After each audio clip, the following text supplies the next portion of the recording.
कि सरकारी गुंडई चरम पर है, बन गए हैं। अचानक जिस दिन सरकार जाती है उसके अगले दिन वो अवैध हो जाते हैं। तो ये वैध और अवैध घोषित करने का काम एजेंसीज का नहीं है, वैध और अवैध घोषित करने का काम अदालतों का है।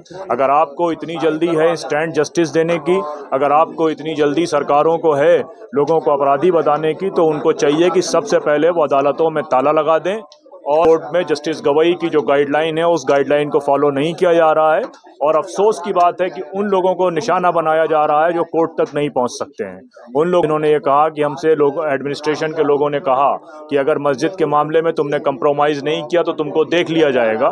तो ये कोई शासन या सुशासन या कुशासन नहीं चल रहा है, बल्कि एक कम्युनिटी को डराने, और बल्कि एक कम्युनिटी नहीं है। शालीमार बाग में तो मुसलमान नहीं थे बल्कि सारे गरीब लोग थे।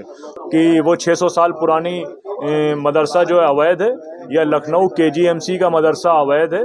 जब से रेलवे लाइन पड़ी है तब से लखनऊ में स्टेशन के बीच में वो कब्र मौजूद है। ये कहा गया कि कब्रों के बीच में से हम रेलवे लाइन निकाल लेंगे, आज उसको अवैध बताया जा रहा है।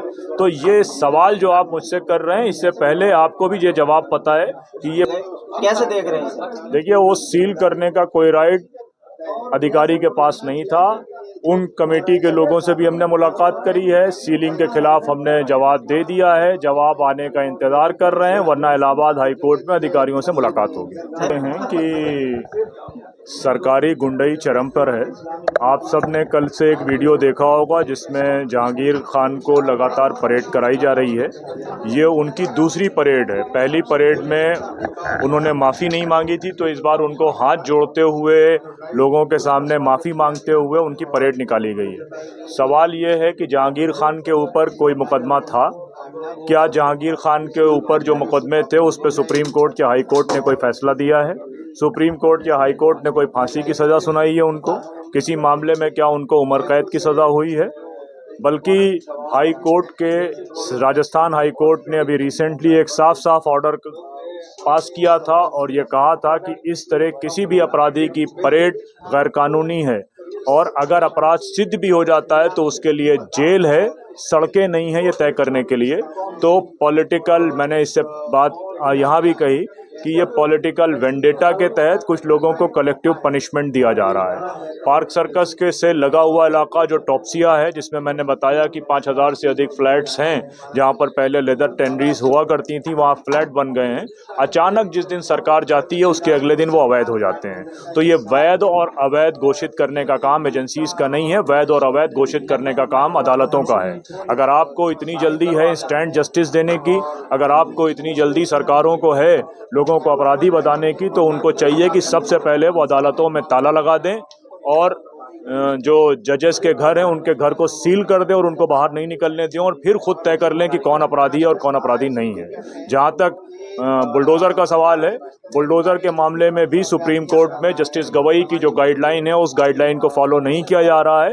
और अफसोस की बात है कि उन लोगों को निशाना बनाया जा रहा है जो कोर्ट तक नहीं पहुंच सकते हैं।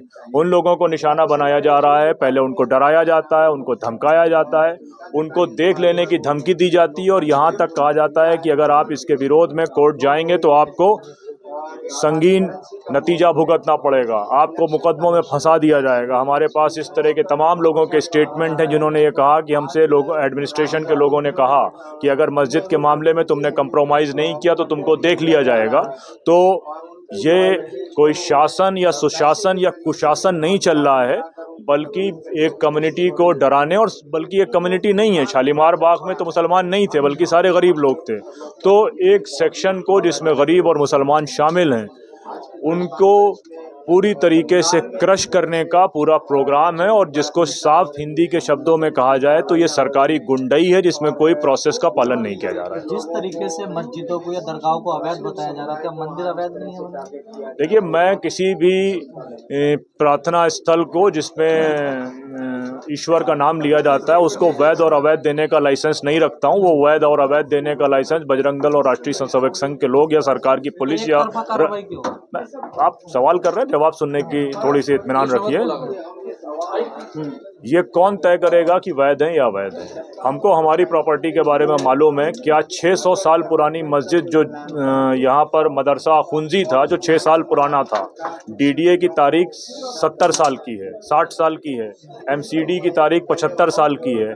तो एमसीडी ये डिसाइड करेगी कि वो 600 साल पुरानी मदरसा जो है अवैध है या लखनऊ केजीएमसी का मदरसा अवैध है। जब से रेलवे लाइन पड़ी है तब से लखनऊ में स्टेशन के बीच में वो कब्र मौजूद है। ये कहा गया कि कब्रों के बीच में से हम रेलवे लाइन निकाल लेंगे, आज उसको अवैध बताया जा रहा है। तो ये सवाल जो आप मुझसे कर रहे हैं, इससे पहले आपको भी ये जवाब पता है कि ये पॉलिटिकल लड़ाई है, पॉलिटिकल हैरेसमेंट की लड़ाई है, एक सेक्शन को नीचा दिखाने की लड़ाई है। और इसमें सबसे बड़ी बात यह है कि वो जो शासन और प्रशासन के डीएम, एसडीएम, एडीएम और पुलिस के अधिकारी, उनको शायद ये लग रहा है कि दुनिया में अब केवल भाजपा की ही सरकारें रहेंगी। तो वो ये याद रखें कि भाजपा की सरकारें जाएंगी भी और अदालत उनको भी आना पड़ेगा, निज़ाम जरूर बदलेगा। एक तरफा कार्रवाई होती है तो विपक्ष भी सर शांत नजर आता है। विपक्ष क्या कर लेगा? विपक्ष के तो आधे आदमी तोड़ के रख लिए जा रहे हैं, तब भी वो कुछ नहीं कर पा रहा है। विपक्ष के नेताओं की हालत तो हम जैसे एक्टिविस्टों से बुरी है, तो हम एक्टिविस्ट तो फिर भी वहां जाके कुछ काम कर सकते हैं। विपक्ष की उतनी हैसियत नहीं, उनको आप ही लोगों ने ज्यादा बड़ा बनाया हुआ है। नदीम भाई, जिस तरह से गाजियाबाद में ईद वाले दिन एक मर्डर हुआ, उसके बाद 3 मदरसे लगातार मतलब कार्रवाई हुई, सील कर दिए गए, कैसे देख रहे हैं? देखिए, वो सील करने का कोई राइट अधिकारी के पास नहीं था। उन कमेटी के लोगों से भी हमने मुलाकात करी है, सीलिंग के खिलाफ हमने जवाब दे दिया है, जवाब आने का इंतजार कर रहे हैं, वरना इलाहाबाद हाई कोर्ट में अधिकारियों से मुलाकात होगी। नदीम भाई, लगातार जैसे मदरसों को मतलब निशाना बनाया जाता है, लेकिन जो दिगर समाज के लोग हैं उन पर क्यों कार्रवाई नहीं होती, मतलब इस तरीके की? ये तो आप कार्रवाई करने वालों से पूछिए, जाके किसी डिस्ट्रिक्ट के एसपी से पूछिए कि सिर्फ दरगाहें अवैध हैं या मस्जिद अवैध है। आप मुझसे क्यों पूछ रहे हैं सवाल? डिस्ट्रिक्ट के एसपी से पूछिए, एसडीएम से पूछिए, एडीएम से पूछिए। मैं तो ये नहीं कहना चाहता हूं कि कोई मंदिर अवैध है, लेकिन उनसे पूछिए कि उनके चश्मे में एक साइड का ही पावर क्यों नजर आता है। ठीक।